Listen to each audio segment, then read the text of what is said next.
अस्सलाम वालेकुम। डायलिसिस एक ऐसा मेडिकल प्रोसीजर है जिसके जरिए ब्लड में मौजूद वेस्ट मटेरियल्स और एक्स्ट्रा फ्लूइड्स को बॉडी से रिमूव किया जाता है। ये प्रोसेस उन पेशेंट्स में परफॉर्म किया जाता है जिनके किडनीज किसी वजह से फेल हो चुके होते हैं। नॉर्मली हमारे किडनीज हमारे ब्लड से वेस्ट प्रोडक्ट्स को रिमूव करके यूरिन के रास्ते बॉडी से एक्सक्रीट करवाते हैं, मगर जब हमारे किडनीज किसी इन्फेक्शन या किसी और वजह से नकारा हो जाएं, तो हमारी बॉडी में वेस्ट मटेरियल्स इकट्ठा होना शुरू हो जाते हैं, जो कि अगर बॉडी से बाहर ना निकाले जाएं, तो डेथ का बाहिस बन सकते हैं। इसलिए इस सिचुएशन से बचने के लिए डायलिसिस का प्रोसेस परफॉर्म किया जाता है।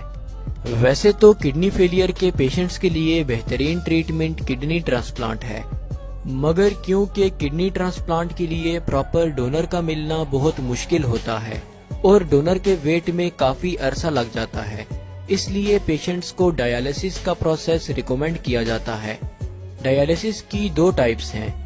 Number 1 haemodialysis, number 2 peritoneal dialysis. Haemodialysis dialysis की बहुत कॉमन टाइप है, जिसमें एक मशीन के जरिए, जिसे डायलाइजर कहा जाता है, ब्लड को बॉडी से बाहर फिल्टर करके दोबारा बॉडी में इंटर किया जाता है। हीमोडायलिसिस के लिए सबसे पहले पेशेंट के बाजू में वेन और आर्टरी को एक सर्जिकल प्रोसीजर के बाद आपस में जोड़ दिया जाता है। जिस एरिया में आर्टरी और वेन को आपस में मिलाया जाता है उसे फिस्चुला कहा जाता है। इसके बाद 2 नीडल्स की मदद से फिस्चुला को मशीन के साथ कनेक्ट कर दिया जाता है।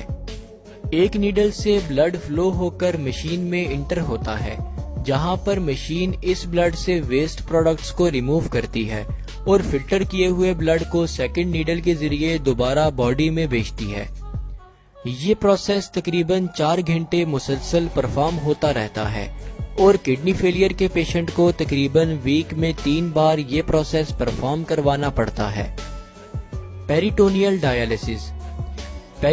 डायलिसिस में पेशेंट के एब्डोमेन में मौजूद पेरिटोनियम कैविटी में ब्लड को फिल्टर करके वेस्ट प्रोडक्ट्स को रिमूव किया जाता है।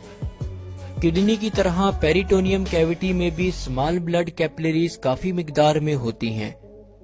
पेरिटोनियल डायलिसिस में पेशेंट के एब्डोमिनल रीजन में कट लगाकर एक ट्यूब यानी कि कैथेटर को पेरिटोनियल कैविटी में इंसर्ट कर दिया जाता है। ये ट्यूब बॉडी से बाहर एक बैग के साथ अटैच होती है और फिर एक क्लींजिंग फ्लूइड, जिसे डायलाइजेट कहा जाता है, पेरिटोनियल कैविटी में इंसर्ट कर दिया जाता है। ये फ्लूइड पेरिटोनियम में मौजूद ब्लड कैपिलरीज से वेस्ट प्रोडक्ट्स को एब्जॉर्ब कर लेता है और फिर इस एक्स्ट्रा फ्लूइड को सेम ट्यूब के रास्ते बैग में ड्रेन कर दिया जाता है। ये प्रोसेस डेली की बेसिस पर 3 से 4 मरतबा परफॉर्म करना पड़ता है और इस प्रोसेस को परफॉर्म होने के लिए 30 से 40 मिनट्स लगते हैं। होप सो आज की इस वीडियो से आपको कुछ ना कुछ जरूर नया जानने को मिला हो।